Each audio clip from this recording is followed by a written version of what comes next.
Now, I want y'all to watch this. Agents try to cuff a suspect, and the crowd swarms to stop.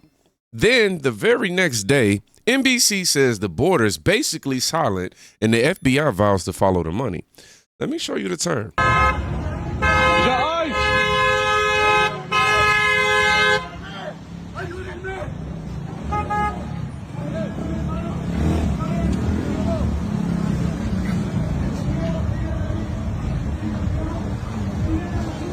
La migra!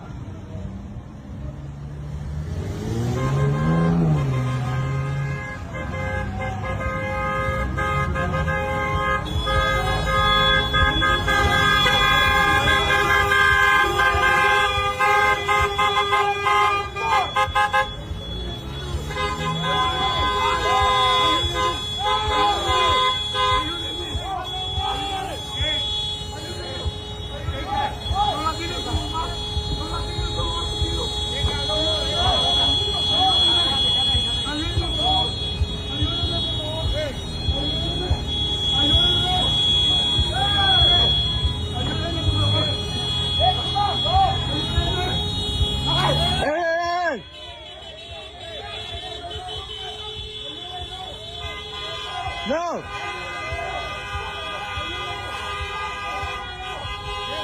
My boy taking a ride.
Man, if y'all don't move and get out the way.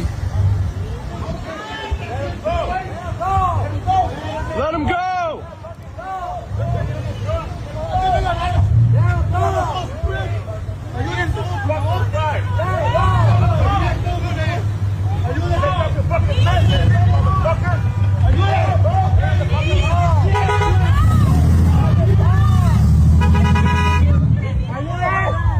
Let him go! Let him go! Get off him!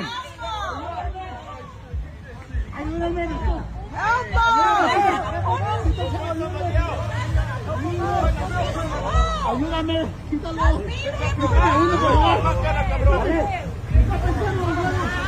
Está amarrando un clavo.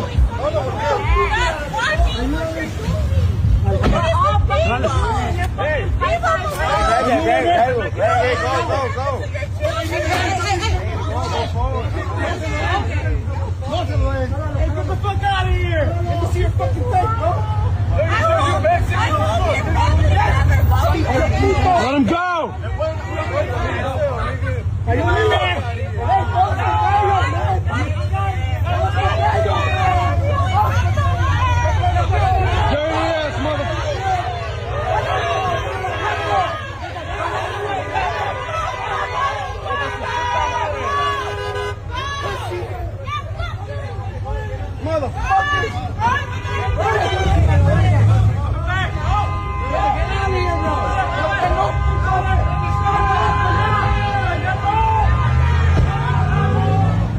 Did y'all see him take an opponent ride?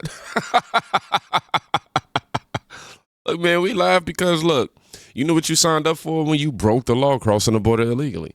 This right here is where activism crosses into obstructing a lawful arrest.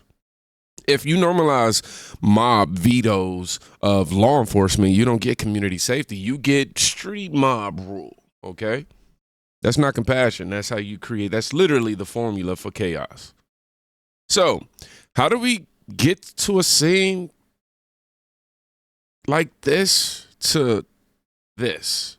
Trump says he secured the border. Nobody's coming into our country now. We have the border totally stopped. We're here in Texas to see what those changes look like on the ground. We've got the most controlled border we've ever had in the history and in my lifetime in the Border Patrol, and we're going to continue getting there. In Eagle Pass, Texas, during the Biden administration, more than 2,000 migrants crossed into the U.S. in a single day. But now, under President Trump's policies, officers encounter just 20 migrants a day here. So the last time I was in Eagle Pass was 2 years ago, almost to the date. And I saw more migrants crossing at a single point in one day than I had in, at that point, 9 years of covering immigration. They were cutting through this barbed wire here and coming across the Rio Grande, sometimes with parents holding their children on their backs as they crossed the water. We saw a lot of rescues. We saw people bleeding as they came under this barbed wire right here. And then we saw hundreds gather under a bridge. They were taken in, processed, and then released either to ICE or elsewhere to pursue their asylum claims. Now it's a total change. People aren't taking that risk to come across because the end of catch and release is a deterrent in itself. And then with the level of prosecutions we're doing for smugglers and for those entering the country illegally, you add that added deterrence. We've been out here half the day now, haven't seen a soul. We patrolled the river, haven't seen anyone there either. What we're seeing and what we're hearing from the Border Patrol chief and the agents on the ground here is that anyone who crosses now is arrested, prosecuted, and turned back over into Mexico. You simply cannot cross through here anymore and claim asylum, no matter what your claim is. NBC on the ground, huh? Crosses in Eagle Pass are a trickle compared to 2023. Policy changed incentives. No catch and release. Prosecutions up. Word spreads. When the rules are clear and enforced, the river happens to go quiet. Quiet border, but trouble didn't vanish. It migrated. Mr. President, the American people gave you a sweeping mandate in your victory in this election cycle, and they demanded safety and security for our citizens. And your administration, with your leadership, has provided us with the resources that we need, which is a whole of government approach to go after criminals absolutely everywhere, not just outside of this country, but within this country. And that takes a whole of government approach. The interagency seated up here with the Department of Homeland Security, our Attorney General, our Deputy Attorney General, and your White House staffers, and including Stephen Miller's leadership, has allowed us to go out there and map out these networks. What we are doing at the FBI is simple. It does not require rocket science. We are following the money. Money never lies. And that's what it's going to take to bring down this network of organized criminal thugs, gangbangers, and yes, domestic terrorists, because that's what they are. They are harming everyday citizens in every single one of our communities.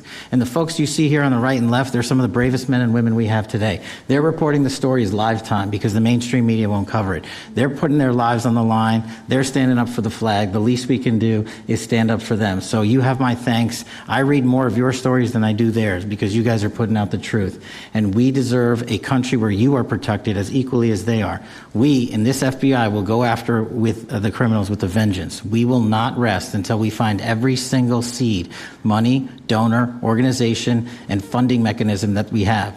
And I want to echo the Secretary's comments on Scott Bessent, who's allowing us to map out these networks through their financial criminal activities, which has been going on for decades. And I would like to remind the American public, they built this disease temple of corruption over decades. And in 8 short months, Mr. President, you have crippled their foundation because of your leadership here, because of the interagency, because of people like Deputy Attorney General Blanche, and because of Attorney General Pam Bondi's fearless leadership to go after criminals wherever they are.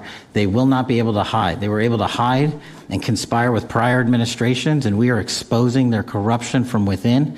And we will go to every single city in this country under Operation Summer Heat and the other operations we are doing at the FBI to bring these criminals to justice. We will arrest every single one of them from whatever perch you sit in, private or public, no matter how your goal or your ambition is.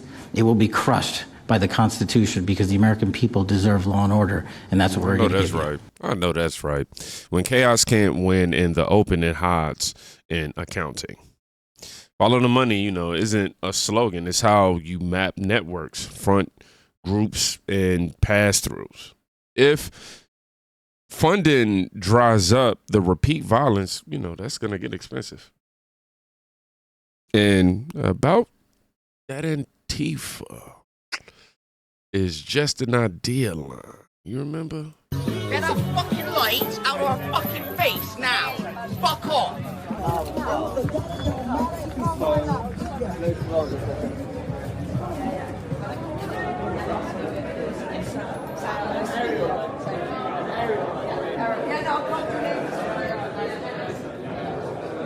Wow. Never seen Cosley House like this before. Yeah.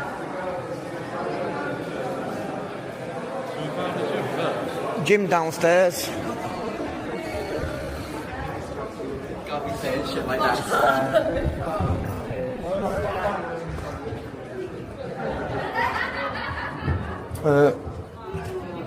Oh, I didn't come this side. The gym's the other way.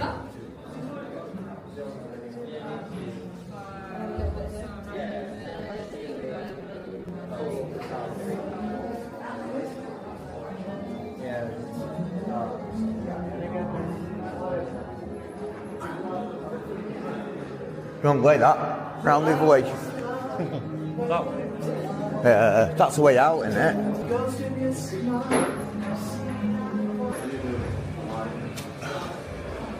Cheers.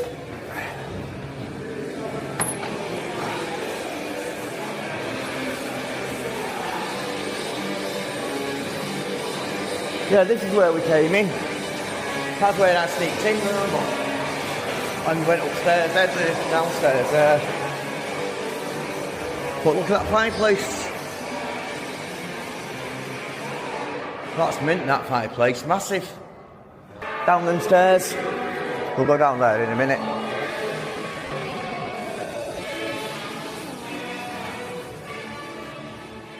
But yeah, this is the way in. They've shut it up and all that so no one can get in. Regs.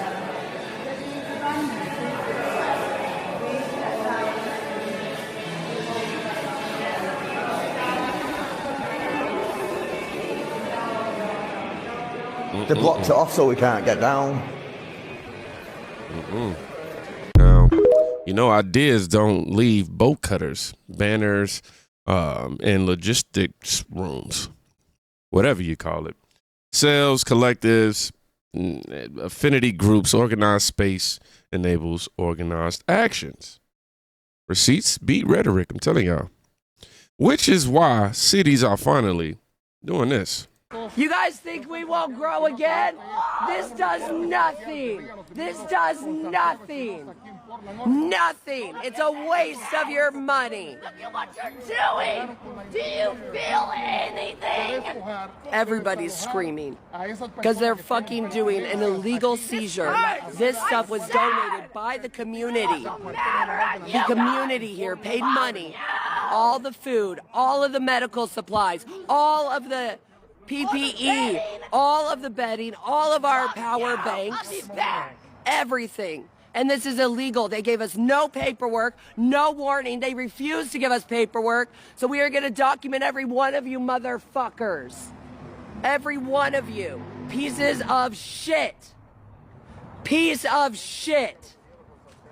That's what y'all are. No, we're not homeless. This is the ICE detention facility from Live, the Music Portland Festival. And these mother effers kicked everybody out yesterday, said, no, we're not going to touch your camp. We're not going to do nothing.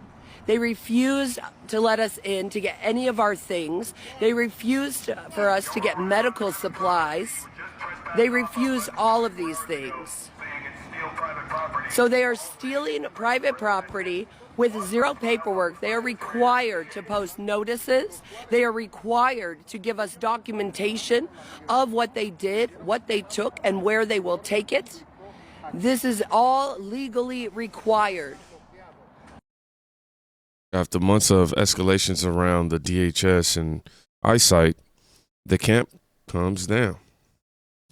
Yes, people are mad. I'll go ahead and give y'all the caption. Police are tearing down the Antifa camps outside the Portland DHS facility, and several tranny Tifas are furious about it. Yeah, like I said, yes, people are mad, and yes, they'll claim paperwork issues, but you can't annex sidewalks and call it public service. Public space has public rules. Now, watch the media frame. Watch the media frame that you're about to hear on loop, y'all. In fact, it's not even like far-right groups like the Proud Boys and Oath Keepers, which have had national leaders, unlike Antifa. There is no organized hierarchy to the group. And according to the Center for Strategic and International Studies, compared to right-wing extremists, Antifa-linked violence is rare and limited. But that has not stopped Trump from blaming Antifa for just about every act of violence in America since he first got into office. In fact, it's not even like here's the move.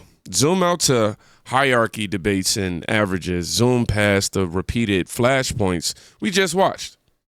Rare and limited is cold comfort to officers hit with bricks or boxed in by cars. Frequency arguments don't erase responsibility is what I'm hitting at. So let's end where the headlines usually start.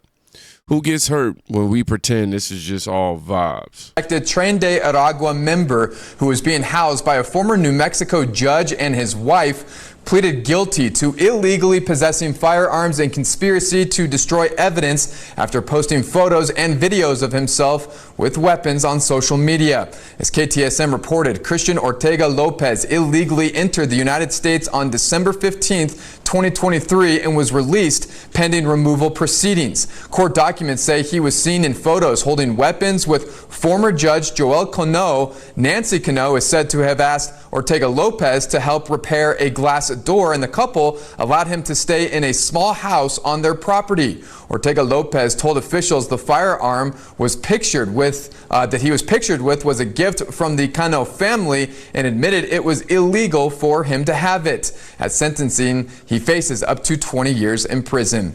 The Tren de Aragua member. This case is why enforcement matters.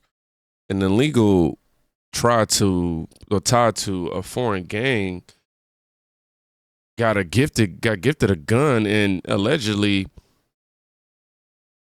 safe harbor by a former judge. I'm just trying to compute all this right now. Man, when the least blur the lines, the worst actors sprint through the gap. Close the gap, you close the threat.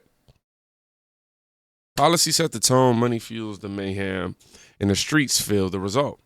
Respect the badge, protect the border, and prosecute the organizers, not the headlines. Follow the money if you made it to the end of this video. Other than that, I want you to be safe today. And please, go check on a friend. You can quite literally be saving their life. Peace.